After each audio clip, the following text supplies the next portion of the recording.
Renata, René De Biasi, come è iniziata questa passione per il ballo country? Allora, è iniziata per caso, andando ad una sagra locale, ho visto sti balli che facevano di gruppo, quindi mi sono detta, guarda, anche se sono da sola, posso ballare, non è come il liscio che serve essere in coppia. E quindi l'anno successivo, verso fine anno, là, mi sono iscritta a questo corso a Pieve di Soligo e ho fatto 2 anni di corsi.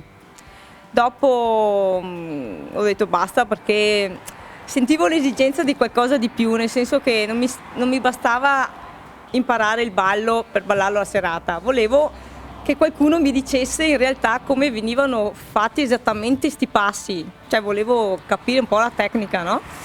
E allora ho iniziato a girare tra le varie serate così, allora ho conosciuto altre scuole, altri maestri e allora con uno ho iniziato a fare le prime esibizioni locali su teatri locali così. E dopo in una di queste esibizioni ho incontrato un altro maestro che quello invece mi ha portato proprio a fare le prime esibizioni, le prime gare di gruppo sulla sua scuola, anche se non appartenevo alla sua scuola.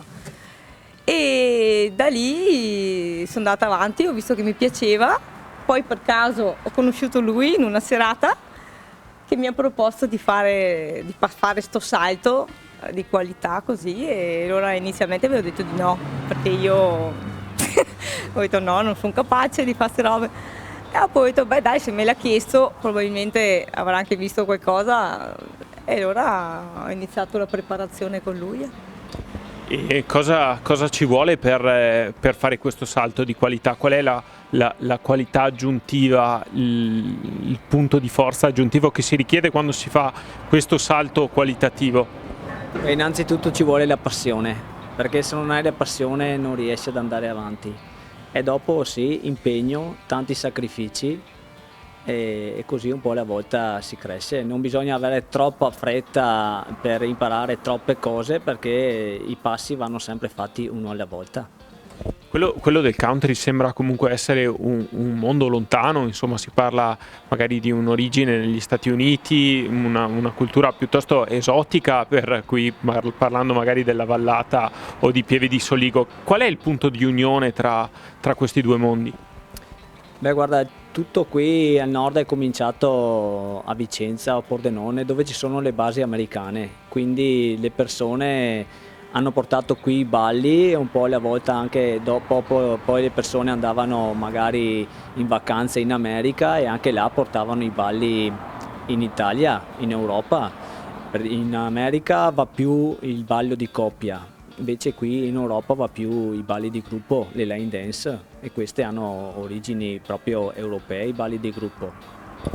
Allora, associazioni ce ne sono tante, però a livello professionale di gare non sono tante che partecipano a queste cose, perché l'impegno è molto di più e la maggior parte delle persone preferisce andare alle serate e divertirsi così tra amici senza tanto guardare proprio nel dettaglio come va fatto il ballo, com'è la tecnica.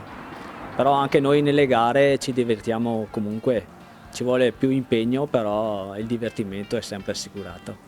Però per te Renata, che comunque è iniziato come un divertimento ma è finito comunque con una competizione che ti ha portato anche ai mondiali. Sì, sì, ma non pensavo, cioè io sono sempre andata avanti, allora bisogna dire io autostima zero, quindi non mi sono mai posta l'obiettivo, Madonna adesso inizio, vado, faccio, arrivo chissà dove. Ho detto vado in base alla mia passione, che è tanta, e vado avanti pian pianino dove arrivo. E quindi anche le gare ho fatto i primi 2 anni a Milano, le nazionali, e allora là line dance, diciamo da sola. E però, non so, io ho sempre avuto quella che il ballo per me è di coppia. Cioè per me il ballo, sarà perché ero abituata col liscio, però. E dopo con lui ho iniziato sti balli di coppia e mi piacciono tanto di più, cioè mi sento, è più difficile secondo me perché comunque sei in due, quindi sbaglio io, sbaglia lui, bisogna un po' capirsi, no? Che se sei da solo bene o male. E da lì sono andata avanti, ho fatto in Svizzera, ma io faccio sempre un passetto alla volta, senza, anche adesso non è perché ho vinto, sì, quello che mi viene insomma. Dove arrivo? dovessi dare un consiglio magari alla popolazione per provare questo sport, quali sono i segreti, se dovessi riassumerlo in poche parole? Ma intanto è un ballo bello rispetto agli altri, perché proprio puoi ballarlo da sola, puoi ballarlo con donne, anche quelli di coppia alla fine balli con le donne, con gli uomini, cioè è un ballo che possono fare a qualsiasi età, dai bambini e dalle signore anche di 70 anni, perché c'è gente. L'importante è avere spirito, voglia di divertirsi e di anche provare qualcosa di nuovo che qua magari ancora non c'è. Ecco. Invece per te, Alessandro? Io consiglio di provare sì questa attività, perché non è che siano musiche country come nei film western che sono proprio old country, qua c'è anche qualcosa di country rock, qualcosa di più innovativo che può piacere anche ai giovani. E quindi consiglio sì di provare, perché non si sa mai cosa può piacere nella vita. Io ho iniziato a 27 anni a ballare e prima neanche mi interessava di provare. Quindi qualche amico mi ha portato a provare, la cosa mi è piaciuta, ho continuato, ho cominciato ad insegnare, ho cominciato a fare gare internazionali. Okay, well done. Thank you very much.